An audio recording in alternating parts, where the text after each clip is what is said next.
We often feel we know what's best for the people we love. But are you big enough to just let them? Let them be who they are and how they live their life.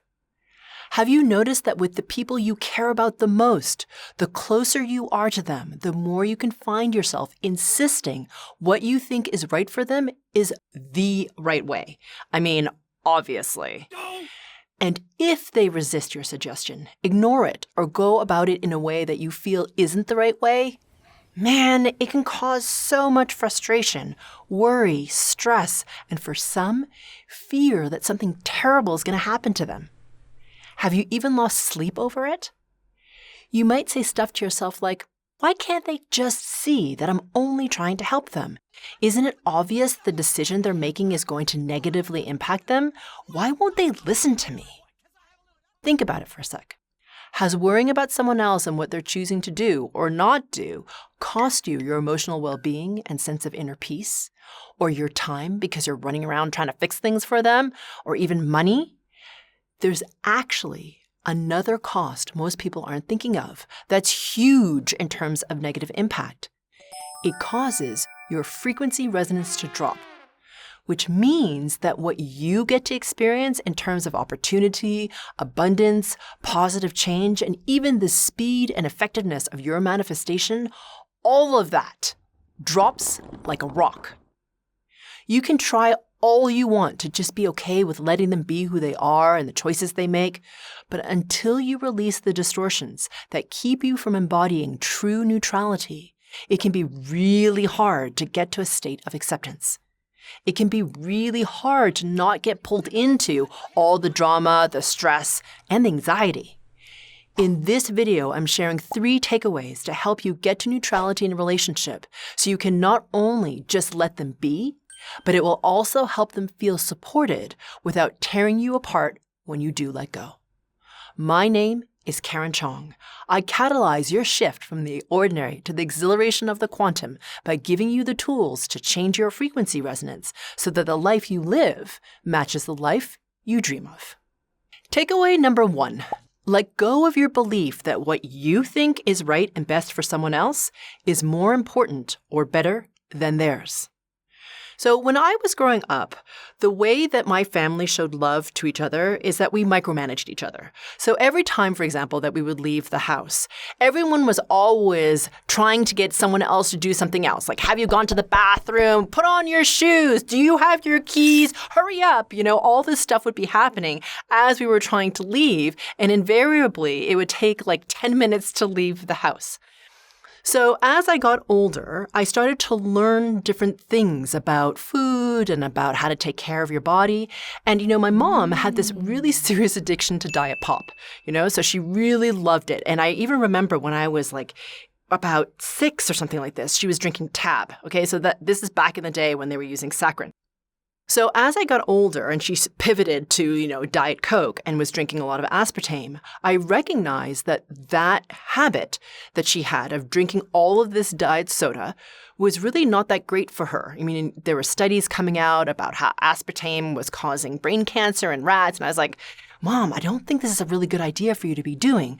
And I would try to get her to stop drinking her diet soda, but she just didn't want to. And so I just harangued her to try and get her to stop. But she just didn't want to. She liked her diet soda. Now, I just want to say that my mother is a nurse, okay? And she's very interested in nutrition, and she brought us up without eating sugar and eating lots of vegetables, so she was really clear on what nutrition was.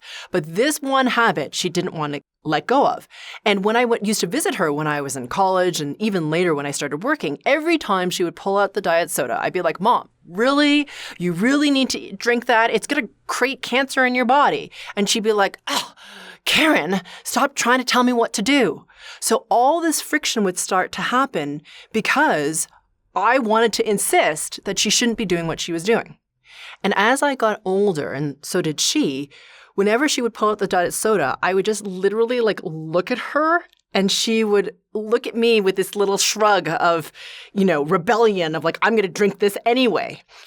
So it was only when I started to release my distortion patterns of control and of fear that something was going to happen to my mom, in terms of her getting brain cancer or whatever I thought it was, or that her health would be impacted in some way, that I started to soften, that I started to be able to come into a neutral state.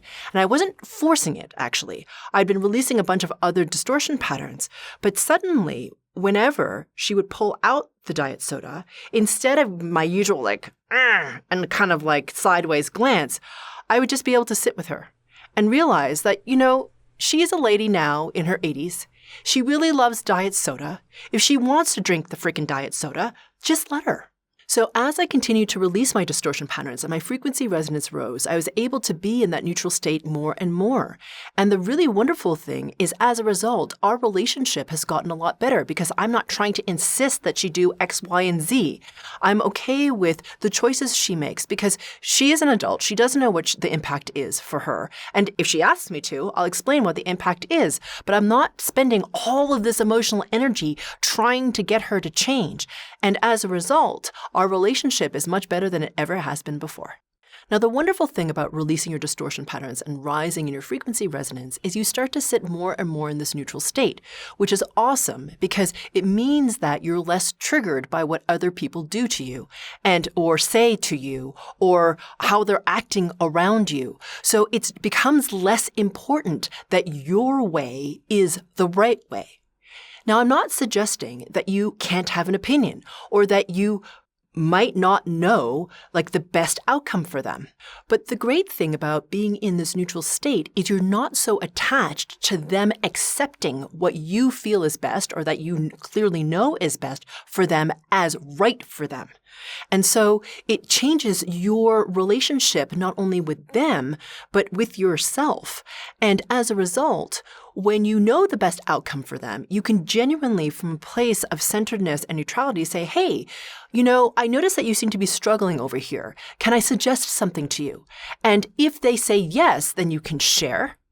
And however they receive it, they receive it. And if they say no, you're also okay with it.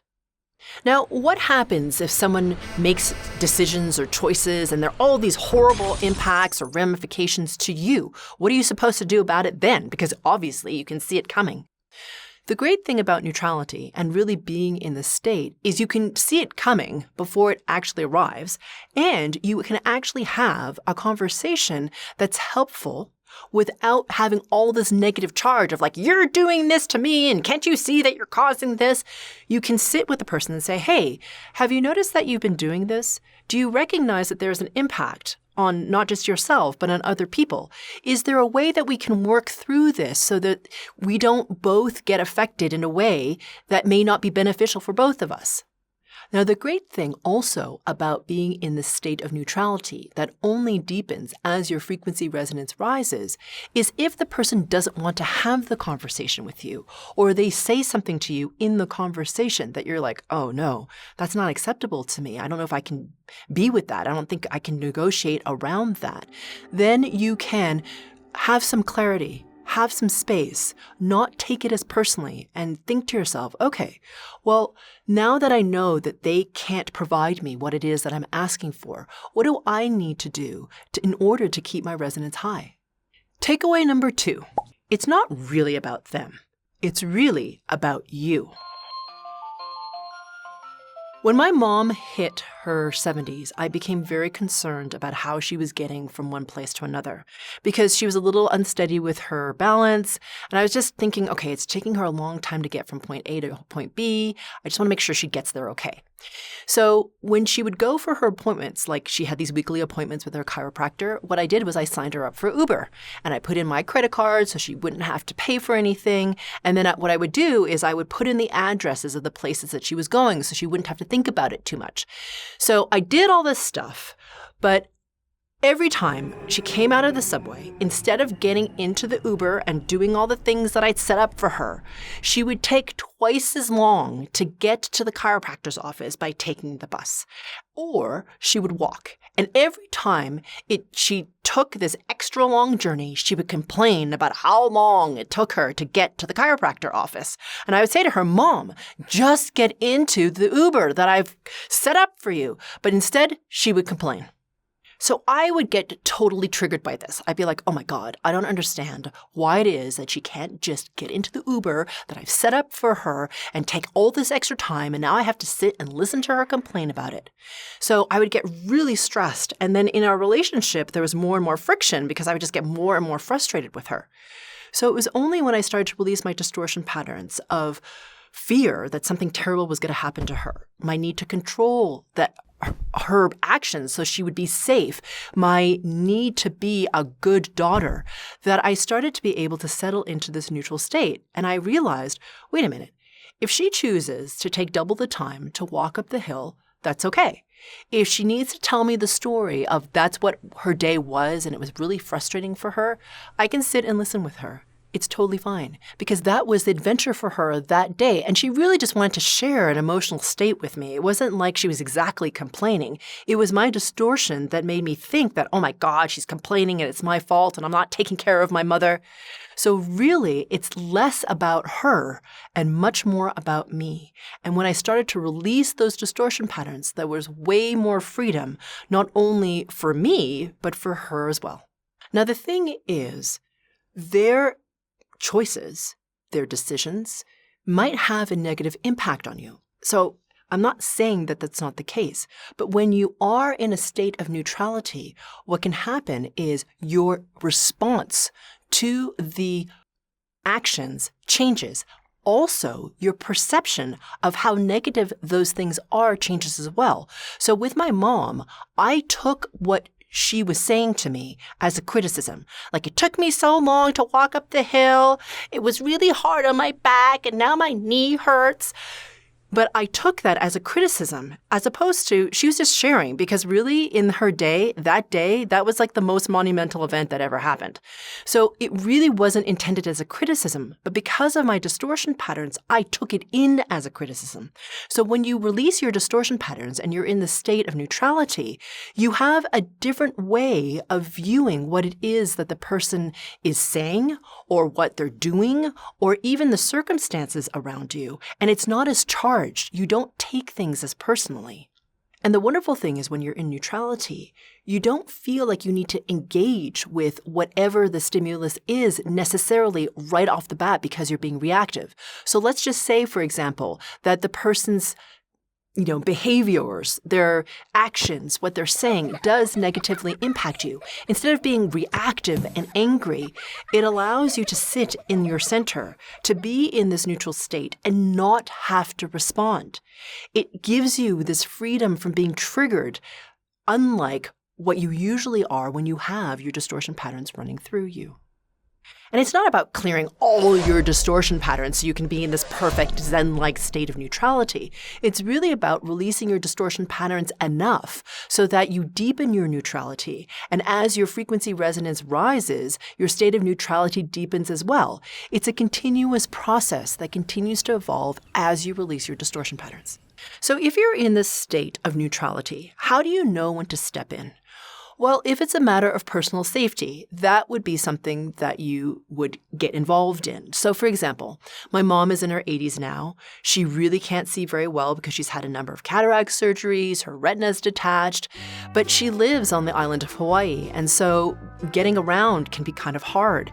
And she asked one day, do you think it would be a good idea if I maybe drove? But the thing is, my mom can't see well enough to drive. So if she were to drive, if she hit somebody, she wouldn't know that she hit them until she felt the impact on the car, which is really not a great time to be realizing that you've hit somebody. Now, the thing is, I've released enough of my distortion patterns to be aware of when I have control issues. And so I realized, okay, this is not about me controlling my mom. It's about me realizing that if she actually did drive, she would harm herself or harm someone else.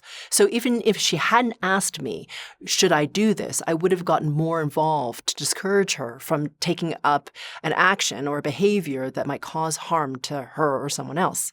When you're trying to get someone to do something for their own good, it's easy to ignore their boundaries and push into their space. To get more into your center so you can be in more of a neutral state, click on the link in the description below for my free Centering into the 0-Point Group Frequency Calibration. Takeaway number 3.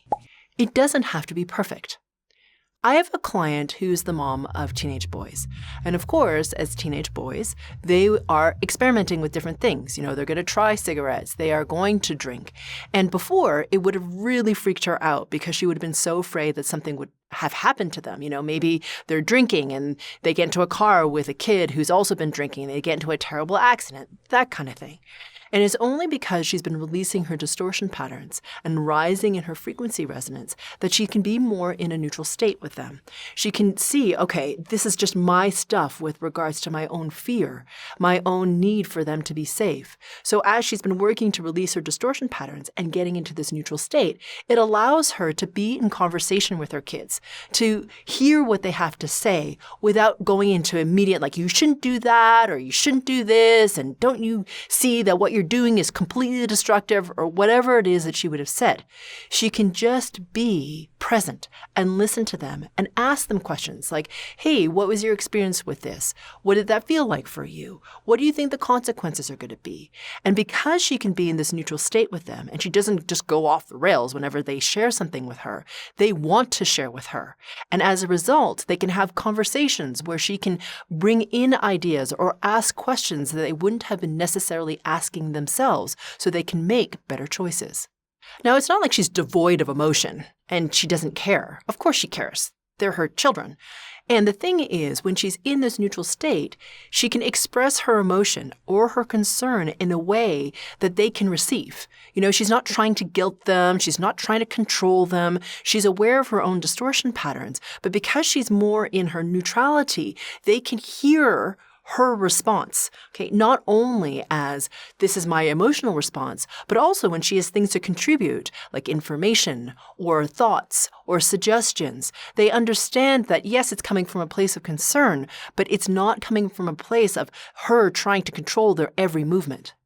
Now, it's not about her being perfect in any way, in terms of how she's mothering. She owns her own distortion. Like, hey, if I'm being reactive, I'm going to tell you why I'm being reactive, because I have fear or because I'm concerned or whatever it is, or I'm worried or fretting or whatever it is that she's doing. It's not like she doesn't have emotion. She owns her emotion. But because she's transparent about it, they're like, oh, okay, mom's telling me what she's experiencing. It's not really about her trying to get them to do anything. They understand her response. And as a result, they take that into consideration whenever they're choosing whatever they're choosing. So their relationship has gotten a lot better because they have transparency. They can be really genuinely honest with each other. And as a result, the conversation is a lot more safe for all the parties because everyone can share and know that they're owning what their own responses are. Now, this is the case for two teenage boys. When you're dealing with young kids, so if you're the parent of a young child, the relationship is different. You are there to lead them. You can't just, have a conversation with them like you can when they're 17, especially if they're like 2 or 3 or 4. It's a really different relationship. And in that kind of relationship, you are leading. You're the one who's setting the tone for the relationship. You are the alpha because you're doing it in order for there to be a structure around them that's safe. If you give up the alpha to the kid, now there's no safety because they have no one to look to. There's no one protecting them. They're the one who's leading. So as a parent, it's really important that you are leading. However, it's also really important that you're holding your neutrality because of course your kids are going to test you. They're going to be like, yeah, make me. When you tell them to do something, make their bed, pick up their toys, whatever.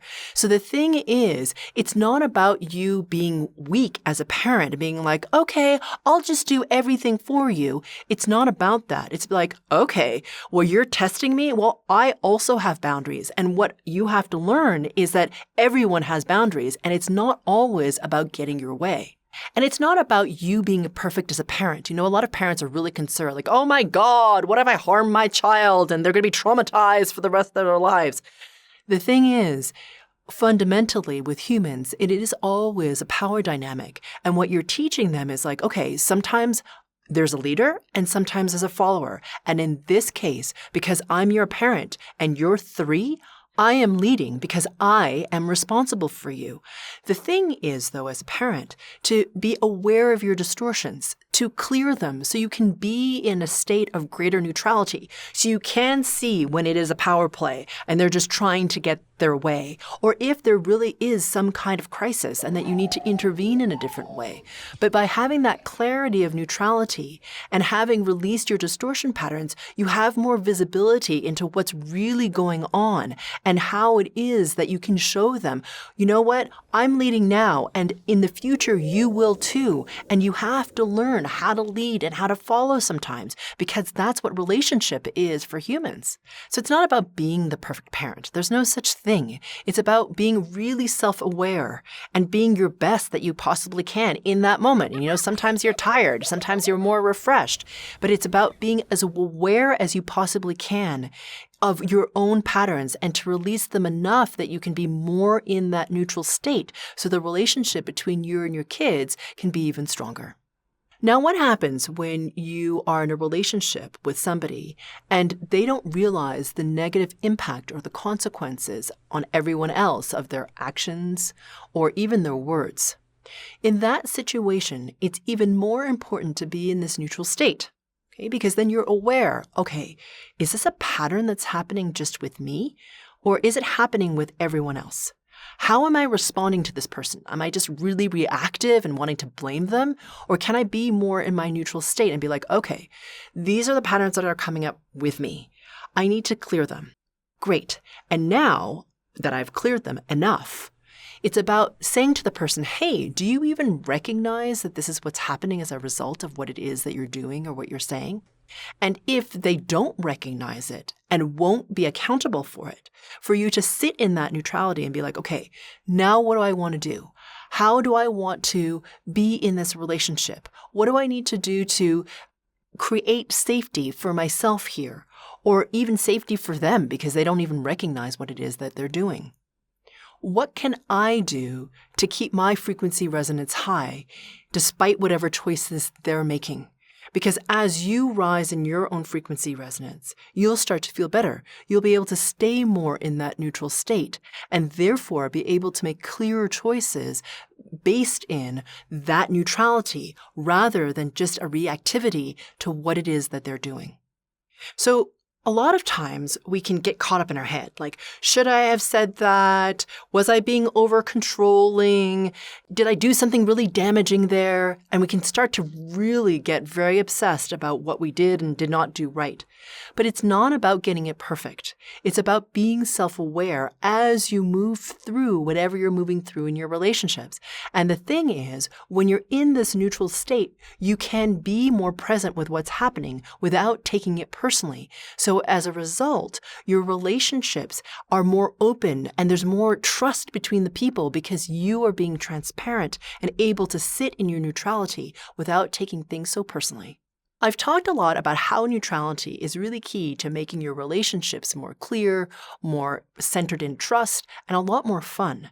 But neutrality is also really powerful in terms of being the secret ingredient to manifestation and spiritual awakening. So if you'd like to learn more about that, then check out my next video. I'll see you inside.